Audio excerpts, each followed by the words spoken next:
ಹ್ಮ್ network ಇದೆ ಇರ್ಬೇಕಲ್ಲಿ. ಅದ್ ಯಾವ್ದೋ ಒಂದು ಇದನ್ನ ಹಾಕಿದ್ರಲ್ಲ RCB ಇದು. ಆ, ಏನು ಯಾವ್ದೋ ಒಂದು RCB ಯಾವ್ದೋ ಟ್ಯೂನ್ ಬಂತಪ್ಪ. ಇರ್ಲಿ ಇರ್ಲಿ, ಅದು ಇದ್ರದ್ದು ಆಂಬುಲೆನ್ಸ್. ಹಾ ಕಾರ್ ತೋರ್ಸಿ, ಒಳಗಡೆ ಕಾರ್ ತೋರ್ಸಿ. ಈಗ ಪಾರ್ಕಿಂಗ್ ಹೋಗ್ತಾ ಇದ್ದೇನೆ, ಪಾರ್ಕಿಂಗ್. ಮಾಡಿ ನಮ್ಗೆ ಈಗ ಇಲ್ಲಿ ಇದ ಆಟೋಮ್ಯಾಟಿಕ್ ಫುಲ್. ಹ್ಮ್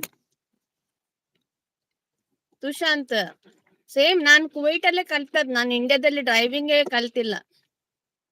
ಈಗ ಭಾರತದ ಜನರು ವಿದೇಶಗಳಿಗೆ ದುಡಿಯುವ ಹಣಕ್ಕಿಂತ ಜಾಸ್ತಿ ದುಡಿಯುತ್ತಾರೆ. ಹೌದೌದು ಮಂಜು ಬ್ರದರ್, ಭಾರತದಲ್ಲಿ ಏನ್ ಕಮ್ಮಿ ಇಲ್ಲ.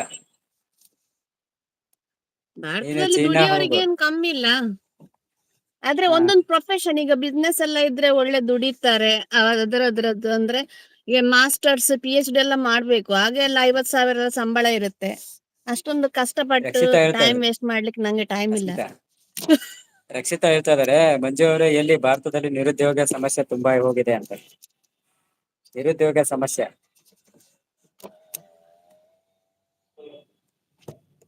ರಿಮೂವ್ ನಂಗೆ ಮಾಡಿ ಪಾರ್ಕಿಂಗ್ ಅಂತಿದ್ದಾರೆ. ಬಂದೆ ಹೌದಾ, ಓಕೆ ಮಾಡಿ ಹುಷಾರು, ಅಲ್ಲಿ ಫೈನ್ ಹಾಕ್ತಾರೆ ನೋಡಿ. ಅದ್ನಿದ ಯಾವ ದೇಶದಲ್ಲಿ ನಿರುದ್ಯೋಗ ಇಲ್ಲ ಹೇಳಿ ಅಂತಿದ್ದಾರೆ ಮಂಜು ಅವರು. ಅಲ್ಲಿ ಯಾವ ತರ ಅಸ್ಮಿತಾ, ಅಲ್ಲಿ ನ್ಯೂಜಿಲೆಂಡ್ ಅಲ್ಲಿ ನಿರುದ್ಯೋಗ ಸಮಸ್ಯೆ ಇದೆಯಾ? ಎಲ್ರಿಗೂ ಎಂಪ್ಲಾಯ್ಮೆಂಟ್ ಸಿಗುತ್ತಾ? ಕೇಳ್ತಾ ಇಲ್ಲ. ಓಕೆ, ಒಂದು ನಿಮಿಷ. ಅಲ್ಲ, ಅಲ್ಲಿ ನಿರುದ್ಯೋಗ ಸ್ಲೋ ಓಕೆ, ಬನ್ನಿ ಕೇಳ್ತಾ ಇದೆ ಆರಾಮಾಗಿರಿ. ತುಂಬಾ.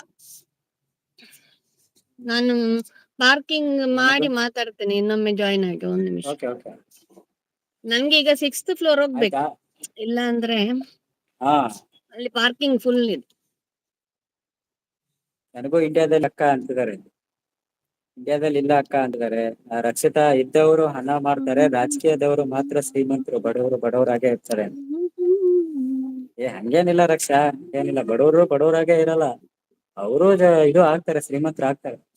ಡಿಪೆಂಡ್, ಹಣೆ ಬರಹ. ಈಗ ನಾವು ಬೇರೆ ದೇಶಕ್ಕೆ ಹೋಗ್ಬೇಕಂತೀವಿ, ಹಣೆ ಬರಹ ಸರಿ ಇರ್ಬೇಕಲ್ಲ.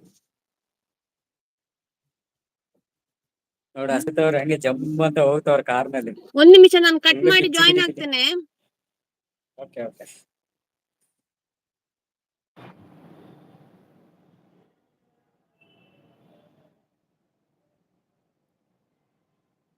ಇದ್ದವರು ಹಣ ಮಾಡ್ತಾರೆ, ರಾಜಕೀಯ ಮಾತ್ರ ಶ್ರೀಮಂತರು, ಬಡವರಾಗೆ ಇರ್ತಾರೆ. ಹಂಗೇನಿಲ್ಲ. ಹಾಯ್ ದೀಪಕ್, ಬನ್ನಿ.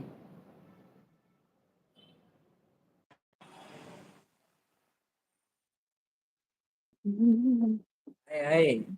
ಹಾ, ಈಗ ಕೇಳ್ತಾ ಇದೆ ಸ್ವಲ್ಪ. ಕೇಳಿಸ್ತಾ ಅದು ಕೇಳಿಸ್ತಿದ್ಯಾ? ಮಧ್ಯದಲ್ಲಿ ವಾಯ್ಸ್ ಕಮ್ಮಿ ಆಯ್ತು ರಕ್ಷಿತಾ, ಫ್ಲಿಪ್ ಮಾಡುವಾಗ. ಪರವಾಗಿಲ್ಲ. ರಕ್ಷಿತಾ ಏನ್ ಹೇಳ್ತಾಳಂದ್ರೆ, ಇದ್ದವರೇ ಹಣ ಮಾಡ್ತಾರೆ, ರಾಜಕೀಯದವರು ಮಾತ್ರ ಶ್ರೀಮಂತರು, ಬಡವರಾಗೆ ಇರ್ತಾರೆ ಅಂತೆ. ಇಂಡಿಯಾದಲ್ಲಿ ಏನ್ ಗೊತ್ತಾ, ಕರಪ್ಷನ್ ಜಾಸ್ತಿ ಇದೆ ಅಲ್ಲ, ಹಾಗೆ ಮಾಡುವವರು ಹಣ ಮಾಡ್ತಾರೆ, ಬಡವರು ಅಲ್ಲೇ ಉಳಿತಾರೆ. ಅದು ಕೂಡ ಸ್ಪೆಷಲ್ ನಮ್ಮ ಕರ್ನಾಟಕದಲ್ಲಿ ಕೊಡುವವರಿಗೆ ಮಾತ್ರ ಕೊಡ್ತಾರೆ. ಈಗೀಗ 2,000 ಸ್ವಲ್ಪ ಕೊಡ್ತಿದ್ರು, ಈಗ ಅದು ಕೂಡ ಇಲ್ಲ ಕರ್ಮದ್ದು. ಈಗ ತಮಿಳ್ನಾಡಲ್ಲಿ ನೋಡಿ, ತುಂಬಾ ಇಂಪ್ರೂವ್ಮೆಂಟ್ ಎಲ್ಲ ಇದೆ. ಕೆಲವೊಂದು ರಾಜ್ಯಗಳಲ್ಲಿ, ಈಗ ಡೆಲ್ಲಿಯಲ್ಲಿ ಅವರೆಲ್ಲ ಕೇಜ್ರಿವಾಲ್ ತುಂಬಾ ಇಂಪ್ರೂವ್ಮೆಂಟ್ ಮಾಡಿದಾರೆ ನೋಡಿ. ಒಂದೊಂದು ಕರಪ್ಟ್ ಅಂತ ಹೇಳಿದ್ರೆ ರಾಜಕೀಯ ಹೇಳಲಿಕ್ಕಾಗಲ್ಲ ಹೇಗಂತ. ಇವನು ಶಿಲ್ಪಿ ಹೇಳ್ತಾನೆ, ರಾಕ್ ಆದ್ರೆ ನಾವು ಊರಲ್ಲಿದೆ ಇಲ್ಲಿದ್ದೆ ಸಿಕ್ಕಾಪಟ್ಟೆ ಡ್ರೈವ್ ಮಾಡಿದೀನಿ, ಇದುವರೆಗೂ ಸಿಕ್ಕಿ ಬಿದ್ದಿಲ್ಲ ಅಂತೆ. ಒಮ್ಮೆ ಸಿಕ್ ಬೀಳ್ತೀಯ. ಅಸ್ಮಿತಾ ಮಾಡ್ತಾವ್ರ ನೋಡಿ, ಸಿಕ್ಕಿ ಬಿದ್ದಿದ್ದಾರೆ 2 ಸಲ. ನಾನ್ ಸಿಕ್ಕಿ ಬಿದ್ದಿಲ್ಲ. ಟ್ರಾಫಿಕ್ ಕೈಯಲ್ಲಿ, ಟ್ರಾಫಿಕ್ ಪೊಲೀಸ್ ಕೈಯಲ್ಲಿ ಸಿಕ್ಕಿ ಬಿದ್ದಿದ್ದೀರಾ ಯಾವತ್ತಾದ್ರು? ಏನಿಲ್ಲ, ನಾನು ಕುವೈಟ್ ಅಲ್ಲಿ ಜಾಸ್ತಿ ಡ್ರೈವ್ ಮಾಡ್ತಿರ್ಲಿಲ್ಲ, ನಾನು ಜಸ್ಟ್ ಲೈಸೆನ್ಸ್ ತೆಗೆದಿದ್ದೆ ಅಷ್ಟೇ. ನಾವು ಹೋಗ್ತಿದ್ದದ್ದು ಫ್ಯಾಮಿಲಿ ಶಾಪಿಂಗ್ಗೆ, ಎಲ್ಲಾದ್ರೂ ತಿರ್ಗಾಡ್ಲಿಕ್ಕೆ ಹೋದ್ರೆ ಮಾತ್ರ. ಮತ್ತೆ ಇಲ್ಲಿ ಮಾತ್ರ ಬಂದು ನಾನು ಡ್ರೈವ್ ಮಾಡ್ಲಿಕ್ಕೆ ಸ್ಟಾರ್ಟ್ ಮಾಡಿದ್ದು. ಇಲ್ಲಿ ಕಷ್ಟ, ಇಲ್ಲಿ ಯಾವಾಗ ಸಹ ಬಸ್ ಇಲ್ಲ, ರಾತ್ರಿ 8 ಗಂಟೆ ನಂತರ ಬಸ್ ಇಲ್ಲ. ಮತ್ತೆ ನಮ್ಮ ಒಳಗೆ 2 ಬಸ್ ಚೇಂಜ್ ಮಾಡಿ ಹೋಗ್ಬೇಕು ನಮ್ಮ ಪ್ಲೇಸ್ಗೆಲ್ಲ, ಹತ್ರ ಆದ್ರೂ ಅದು ನಂಗೆ ಕಷ್ಟ. ನಮ್ಗೆ ಯಾವಾಗ ಹಾ ಟೈಮಿಗೆ ಬರ್ಬೋದಲ್ವಾ, ಅದಕ್ಕೆ ನಾನು ಹಾಸ್ಟೆಲ್ ಅಲ್ಲಿ ಬಂದು 2 ತಿಂಗಳಲ್ಲೇ ನಾನು ಕಾರ್ ತಗೊಂಡಿದ್ದೆ. ಇಲ್ಲಿ ಏನ್ ಗೊತ್ತಾ, ಇಲ್ಲಿ ಯಾವ ವೀಸಾದಲ್ಲಿ ಇದ್ರೂ ಕೂಡ ನಿಮ್ಗೆ ಕಾರ್ ತಗೊಂಡ್ ಡ್ರೈವ್ ಮಾಡ್ಬೋದು. ಮತ್ತೆ ಇಂಡಿಯಾದ ಲೈಸೆನ್ಸ್